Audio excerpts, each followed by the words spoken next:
Assalamualaikum warahmatullahi wabarakatuh. Selamat datang kembali dengan kami di channel Penjaga Muda.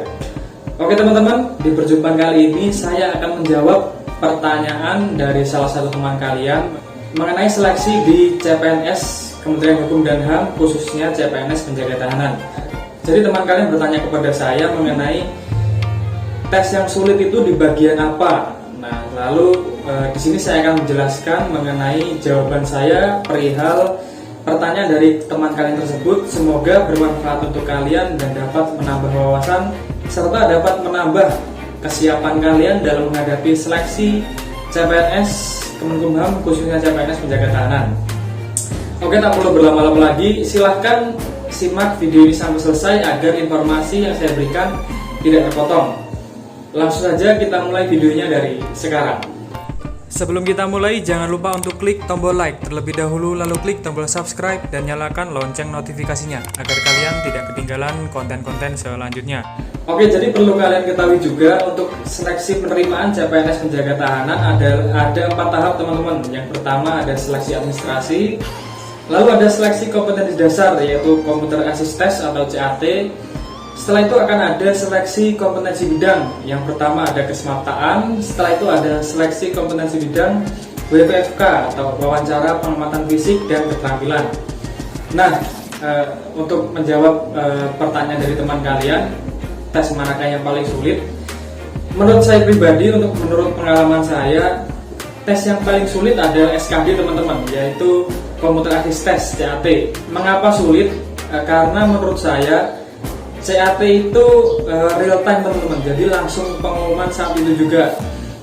Ambil contoh, kita mengerjakan soal, hari itu pun langsung keluar nilainya, jadi kita dapat mengetahui apakah kita lolos seleksi atau tidak, apakah kita dapat lanjut ke tahap selanjutnya atau tidak. Di tahun 2017 kemarin, untuk seleksi CAT, waktu pengerjaan soal adalah 90 menit, dan pada saat selesai, kita klik selesai lalu lihat hasil, maka akan keluar jawabannya teman-teman, langsung akan keluar hasilnya, nilai kita sekian, lalu paling bawah ada tulisan, jika kalian tidak lolos, mohon maaf, nilai Anda tidak memenuhi passing grade, Anda dinyatakan tidak lolos seleksi. Seperti itu. Jika kalian lolos seleksi, maka tulisan di bawahnya pun akan langsung keluar, selamat Anda dinyatakan lolos, nilai kalian memenuhi passing grade, jadi ada keterangannya teman-teman. Jadi kita bisa mengira-ngira apakah kita lolos seleksi CAT atau tidak teman-teman.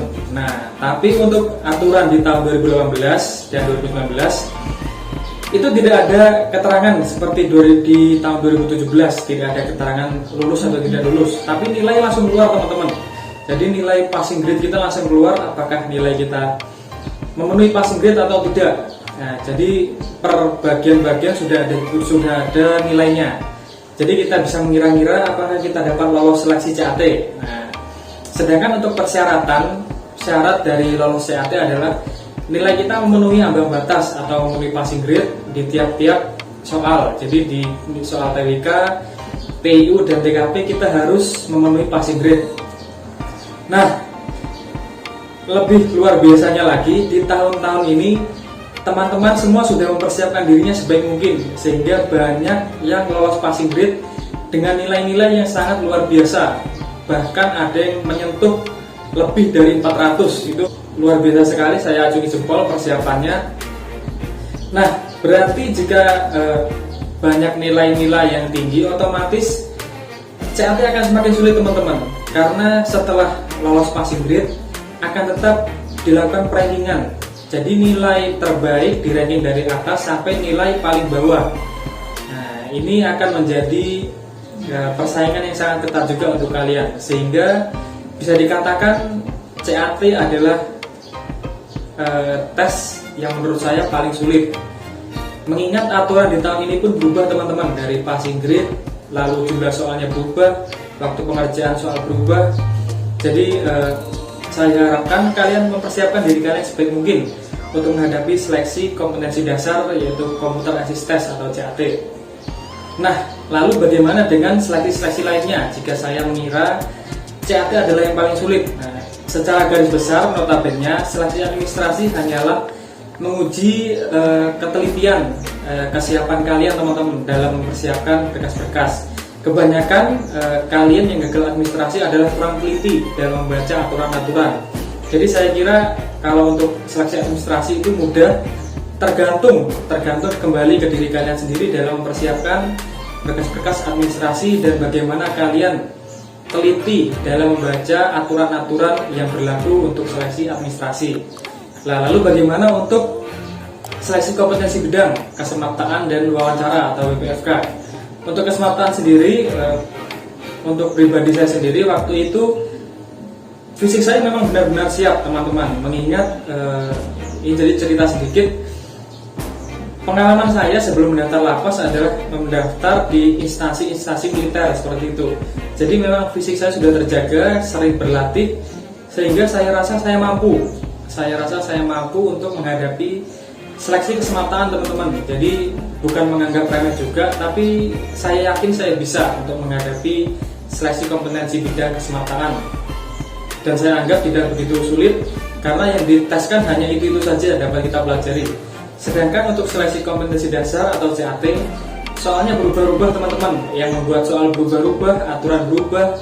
Jadi kalian tidak bisa mengira-ngira soal yang keluar itu seperti apa. Yang hanya bisa kalian lakukan adalah hanya berlatih, banyak-banyak berlatih soal, lalu banyak-banyak membaca buku pelajaran zaman sekolah dahulu, dibuka lagi, dibaca-baca lagi.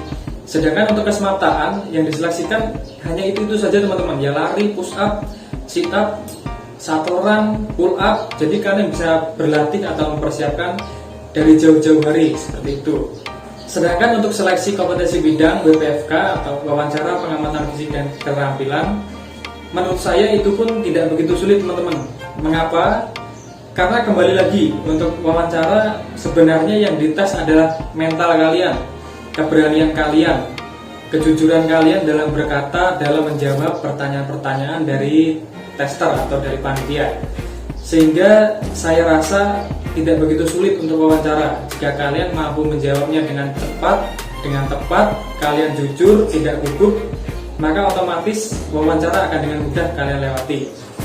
Jadi intinya menurut saya tes yang paling sulit adalah SKD teman-teman, yang perlu benar-benar kalian siapkan.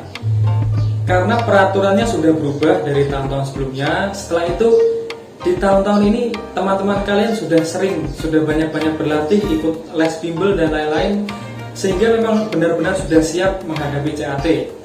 Dan mengacu pada pendaftaran di sekolah kedinasan kemarin, dapat kalian lihat poin yang didapatkan sangat tinggi-tinggi teman-teman.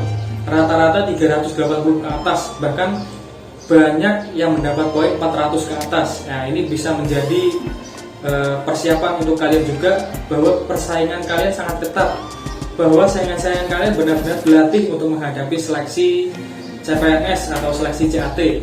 Karena memang yang ditakutkan atau banyak gagal, banyak menggugurkan pelamar CPNS dan sekolah kedinasan adalah di CAT teman-teman. Hampir menggugurkan setengah dari pelamar, karena yang dapat lolos ke seleksi kompetensi bidang hanyalah 3 kali formasi. Ambil contoh yang diambil 100 orang, maka yang dapat lolos ke tahap SKB hanyalah 100 dikali 3 adalah 300 orang yang dapat lolos ke seleksi kompetensi bidang. Jadi silahkan persiapkan diri kalian sebaik mungkin, mengingat waktu pendaftaran administrasi sudah hampir selesai, tinggal 2 hari lagi. Jadi ini saatnya untuk kalian mempersiapkan untuk menghadapi Computer Assist Test atau CAT. Silahkan kalian banyak-banyak berlatih soal, silahkan kalian banyak-banyak membaca ilmu pengetahuan dari sumber manapun. Jangan terpaku hanya satu sumber saja teman-teman. Silahkan kalian mencatat hal-hal yang kalian kira susah atau mungkin sulit untuk kalian pelajari. Silahkan kalian catat, kalian hafalkan. Siapa tahu apa yang kalian pelajari, apa yang kalian tulis keluar nantinya pada soal-soal CAT. Oke teman-teman, sekian dulu penjelasan dari saya. Semoga penjelasan saya kali ini bermanfaat untuk kalian semua dan dapat menambah wawasan serta menambah kesiapan kalian dalam menghadapi seleksi penerimaan CPNS di tahun ini. Dan jangan lupa untuk terus dukung channel kami dengan cara subscribe dan share sebanyak-banyaknya, agar kami dapat terus membagikan informasi-informasi penting kepada kalian seputar CPNS khususnya CPNS penjaga tahanan. Terima kasih untuk kalian yang sudah menonton. Sampai jumpa di konten-konten selanjutnya. Wassalamualaikum warahmatullahi wabarakatuh.